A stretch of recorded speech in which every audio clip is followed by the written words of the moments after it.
Hey there, Ryan Kingsline here. Now, a little bit ago, I got an email that just sparked something in me. I wrote an email in response, but I thought I'd get on camera and talk to you about this idea. The email said, unfortunately, I had to cancel the meeting, one of my bootcamp meetings, because, and then there was this list of things. I'm not sure if I can do it. I'm not sure what the skill level is. I'm not sure, what you need out of people. And this whole list of things that at the end of the day, the interview was designed to answer. But I understood this person canceling. Totally, right? The canceling doesn't matter to me. That's not important. People cancel and they reschedule and it can all happen quick. That's not important. It doesn't matter to me. What matters to me is here's an individual who has a list of concerns and then at the same time cancels this. And they do one thing that I do all the time too. They start with their fears, right? And I don't mean like horror show type fears, like, just coming at you with a knife and you're afraid for your life and the big old scream and the shower scene and all of that stuff, right? Where did we go with all of that? The point is, it's not horror show fear. It's little fears, little pebbles of doubt, little pebbles of confusion, little fears about whether or not something will work. Maybe I start this business. Can I do it? Do I have enough time? What will I do with this product? How will I do marketing? When people start projects, these things come up. I would have never started my own business if it wasn't for the birth of my daughter. If it wasn't for life coming and saying, here's a problem, solve it. Right? Not that my daughter was a problem, but we had no insurance. I had no job. I was freelancing. How am I going to pay for that? How am I going to take care of my family, right? My wife's doing her job. She's growing that thing inside her, right? Which is easily over a full-time job. How am I going to do my job? And so the only way I could think of was to do that one thing that, had been always there, but I just never felt like I could do it. I didn't know if I could do it, so I just leapt. Started my company with one Amex card that had a $1,000 limit on it, and we just went. And the rest is history. I've been around 8 years, survived longer. I mean, for a company to reach 8 years is in and of itself a successful achievement because so few companies do. It's a tough business. There's a reason to be afraid. But here's the trick. In order for us to get what we want out of life, in order for us to have the life that we want, we have to move past just being alive to actual living. And see, all these fears that we have around us are designed and have been designed, not just in our life, not just the fears that we bring to the table, but our parents' fears, their parents' fears, our cultural fears, right? We've been generating and developing fears for centuries to keep us safe, to keep us alive. But again, being alive is not living, is it? Most of the things that we want out of life that are going to add value to our life and are going to make us feel like we are really living our true purpose are on the other side of some fear. They're on the other side of safe. There is going to be some risk to them. So the real question is, are you going to risk it? But in this video, we don't have to worry about this idea of this gamble. Am I going to risk it? We can start to mitigate the risks. We can start to reduce this by just thinking about what's a real fear and what's a real fact. Because now, when I got that email, I totally understood what this guy was doing, and I'd actually done the exact same thing to one of my coaches 6 months ago. I had wanted to be in this program for like a year. This program I was checking out online. I'd seen these big buff dudes running down the streets and I wanted to go see what this is all about. And I never made the phone call to find out what it was. Because it's probably not me. I'm not like those people, I'm an artist, I had a whole bunch of different things and stories around it. I had a whole bunch of these little tiny pebbles of fear.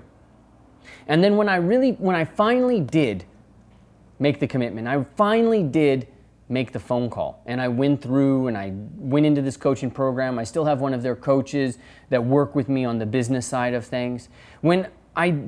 Just moving into that, there's so much value that was added to my life that I had missed for over a year.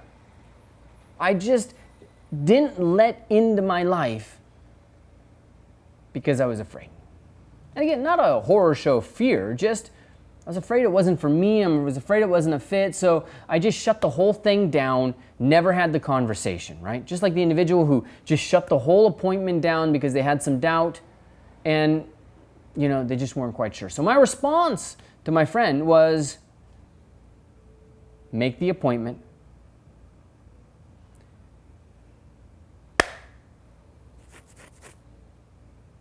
Redo. Go back to make the appointment. Was get back on the horse, have the appointment, base your decision on facts, not fear. Ryan.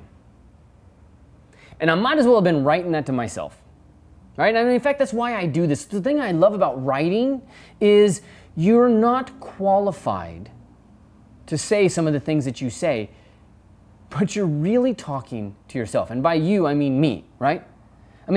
Most of these things that I write and I talk about, they're all the problems that I'm suffering. And I'm trying to find the answers. And in talking to other people, I find those answers for myself and for them. That's one of the beautiful things about writing for me, is it allows me to step outside of my own problems and see these problems as problems that I can solve. I love that, right? And so the key here is there something in your life right now where you are just paused? You just hit pause because you just don't believe it, because you're just not sure, because you have doubt, because you have some fears inside you. Is there something in your life where you are just stopped right now? You could say stuck, right? But it's usually not stuck. It's this pause. I just am not moving forward in this one area of my life because I don't know. I don't believe it. I'm not quite sure. And what we got to do is we got to take a look at what the fears are. We got to start processing those fears and converting them into facts. And I'm not saying we're going to get rid of fears, right? Fears are good. They keep us safe. A couple of days ago, a weekend ago, I was out paddleboarding with my kids, right? I love to go out there on a paddleboard, and one of my boy will sit on the front or my daughter will sit on front, and I'll paddleboard around the bay down here in Dana Point at Baby Beach, they call it. And I'll be down there just paddleboarding around, with these guys, having some fun. The first time I did that with my kids, I was freaked out. And of course, I had reason to be freaked out. The most precious thing on this planet to me is in front, right? Is right there. And we're going to go over some water. And they're learning how to swim, but I don't know what's going to happen. And we're going around boats, something could happen. So I have a right to be afraid. But what am I going to do? Am I going to just keep my kids locked in the house? Am I going to just stay on the beach and never give them the experience, the joy of doing something new? And what's that going to do to them and to their life if I never face those fears, if I never push that envelope with them? Now, the first time I was scared to death, I was freaked out.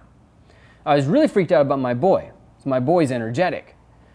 But I'd never seen him more calm, more stable, sitting there. He did not move an inch. My daughter, who's usually much calmer, was all over the place. He, rock solid, right there. Might as well have been welded to the paddleboard. It was pretty awesome. This time that I went out, last weekend, it's totally comfortable. I know my way around. We're just doing our thing. The kids know their way around. They got life jackets on, so I know they're safe. I feel more comfortable with that. We've done some training on it, with them. So it's all good. I'm feeling great about it. And I take my boy out. We go over to the barrier that's out there, and they have a little sandbar that they built out there. And I'm feeling really good, really comfortable. So we're just sitting there, and my boy's going and chasing sea creatures, which are just little fish, right? He's like, "Daddy, sea creature!" Little fish. And he's running around, and he's getting further away from me than, before I would have been comfortable. He's like about 6 feet away. And he falls face down in the water. And I think, okay, I trust my boy, he's gonna get back up, all right? He gets it back up, and he immediately takes a breath and right back down. I'm thinking, all right, I gotta trust him. Gets up, a breath, right back down into that. Third time, I leap in the air. I am over there as quick as I can, grab him by the back of the life jacket, rip him straight up into the air, and I'm looking at his face, and he's got this little grin. Just this little grin, this sheepish little grin. Like he didn't just take away 5 years of my life right there.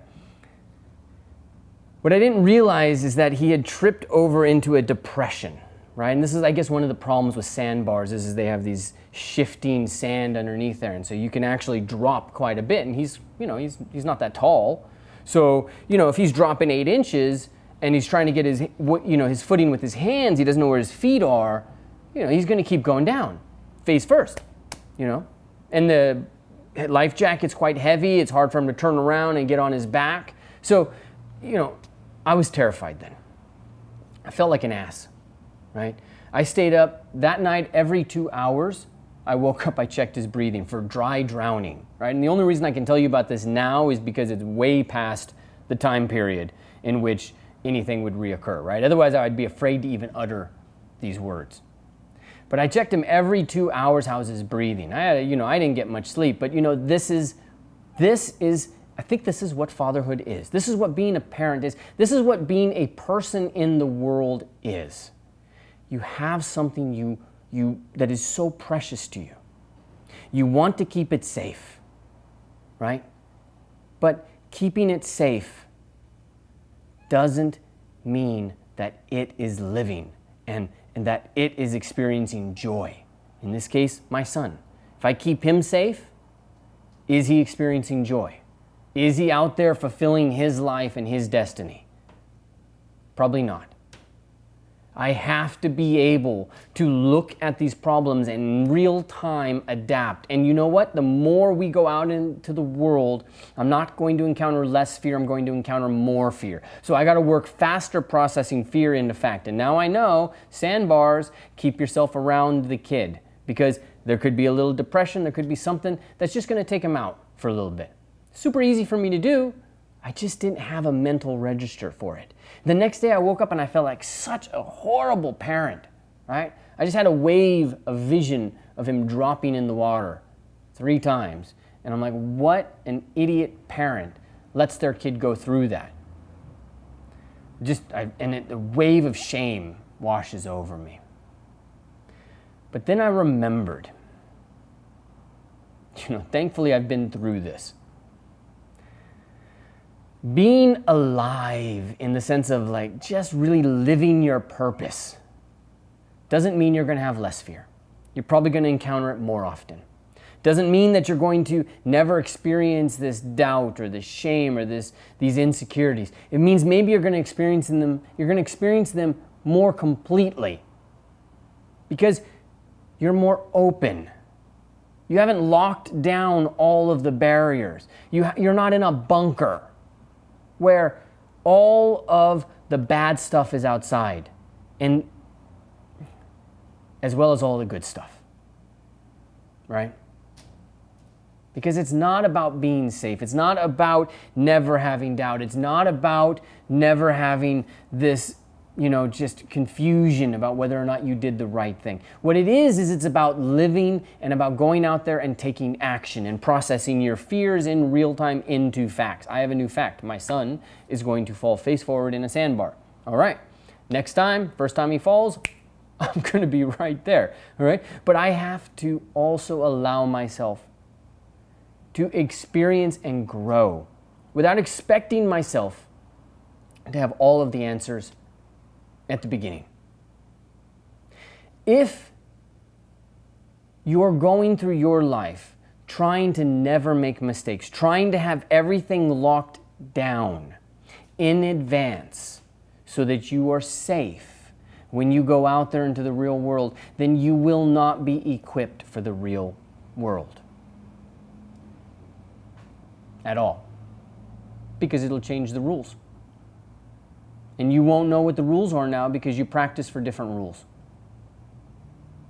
So in order for me to live my life and to help my son live his life, and in order for me to run my business, in order for me to create my art, I've got to work at this intersection of where my fears are and fact. And I need to get over the fear to see what's real and what's fact and what's just a figment of my imagination. I started my business when I had no choice. I had to get past that fear. And then I discovered that all those things that I was afraid of, everybody's afraid of them. What if I fail? All right, we'll start another business. What if a product fails and nobody likes it? Oh, okay, well, we don't even want to talk about how many times that's happened. What if I say something stupid on camera? What if somebody calls me out and says you're an idiot? Okay, well, all of that stuff has happened. And it wasn't that bad. That's what we want to do. Get to the other side of fear to discover it's not that bad. All right? So, tell me in the comments down below this video, what is it that you have just put pause on? You've hit pause on your life. What are the fears? And can you turn those into facts? What is the real fact behind them, or is it just a figment of your imagination?